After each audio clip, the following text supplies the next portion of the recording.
भगवान राम की बहन संता के जीवन का सच।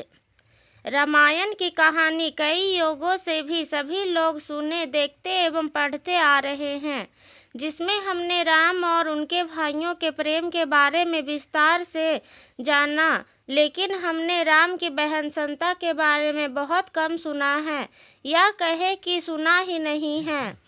आज हम आपको संता के बारे में बताएंगे। इसके पहले एक कहानी में हमने आपको हनुमान के पुत्र मकरध्वज के बारे में बताया था, जिसके बारे में भी सभी को स्पष्ट रूप से कोई जानकारी नहीं है। और अब आप जानेंगे राम की बहन संता के बारे में। कौन थी संता और क्यों उनका उल्लेख नहीं है और किस कारण उनका त्याग किया गया। महाराज दशरथ एवं रानी कौशल्या अयोध्या के राजा रानी थे। महाराज दशरथ की दो अन्य रानियां भी थीं, जिनके नाम कैकेयी और सुमित्रा थे।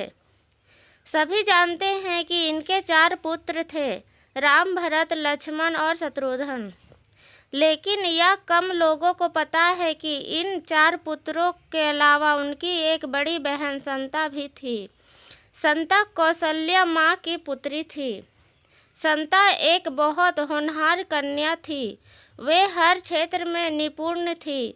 उसे युद्ध कला, विज्ञान, साहित्य एवं पाक कला सभी का अनूठा ज्ञान था।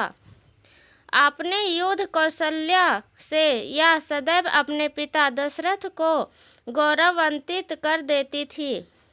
एक दिन रानी कौशल्या की बहन रानी वर्षिणी अपने पति रोमपद के साथ अयोध्या आते हैं। राजा रोमपद अंग देश के राजा थे।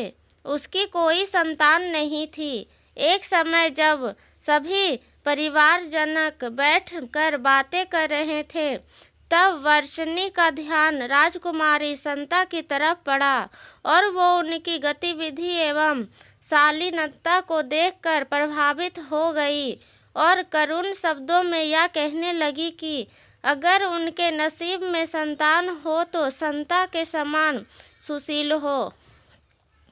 उनकी यह बात सुनकर राजा दशरथ उन्हें अपनी संता गोद लेने का वचन दे बैठते हैं। रघुकुल की रीत प्राण जाई पर वचन न जाई के अनुसार राजा दशरथ एवं माता कौशल्या को अपनी पुत्री अंग देश के राजा रोमपद एवं रानी वर्षिणी को गोद लेनी पड़ती है। इस प्रकार संता अंगदेव की राजकुमारी बन जाती है।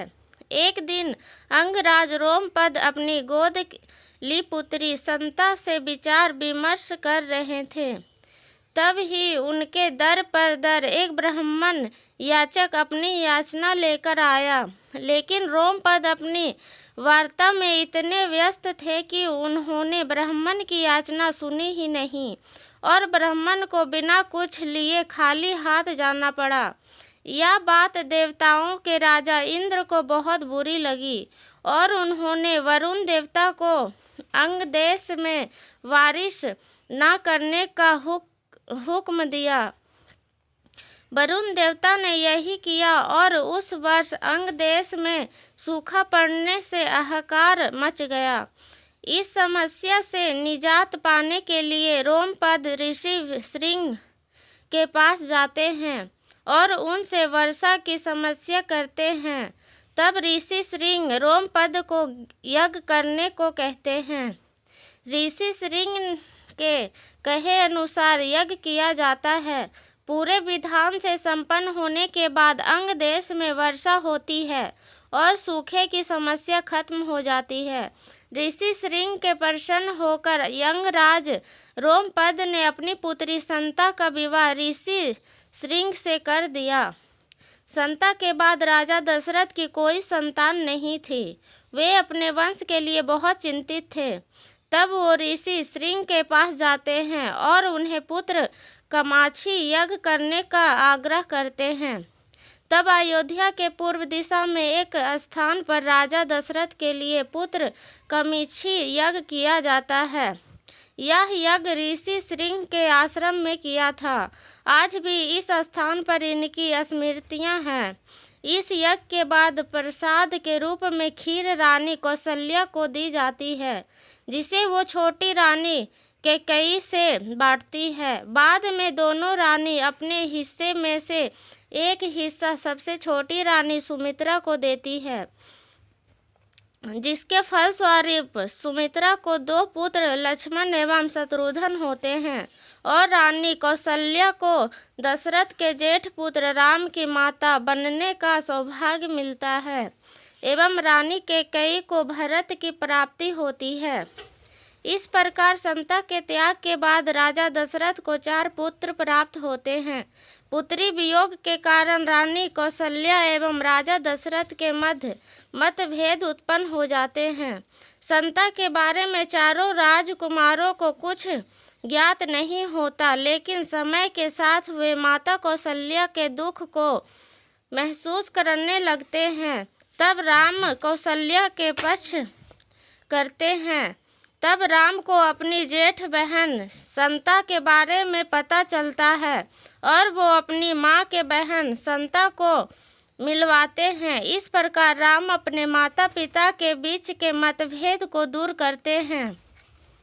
देवी संता के बारे में वाल्मीकि रामायण में कोई उल्लेख नहीं मिलती, लेकिन दक्षिण के पुराणों में स्पष्ट रूप से संता के चरित्र का वर्णन किया गया है।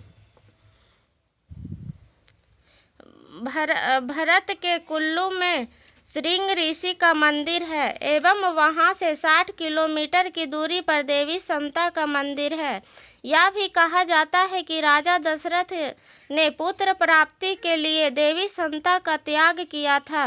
वैसे तो देवी संता एक परिपूर्ण राजकुमारी थी, लेकिन बेटी होने के कारण उसने वंश वृद्धि एवं राजकार्य पूरा नहीं हो सकता था, इसलिए राजा दशरथ को उनका परित्याग करना पड़ा। इस प्रकार जब चारों भाई अपनी बहन संता को मिलते हैं तो वो अपने भाइयों से अपने त्याग का फल मांगती है और उन्हें सदैव साथ रहने का वचन लेती है। भाई बहन के त्याग को व्यर्थ नहीं जाने देते और जीवन भर एक दूसरे की परछाई बनकर रहते थे। धन्यवाद। अगर कहानी अच्छी लगी हो तो चैनल को सब्सक्राइब करें और लाइक करें। ऐसे ही अच्छी कहानियाँ के लिए हमें सपोर्ट करें और लाइक करें। धन्यवाद।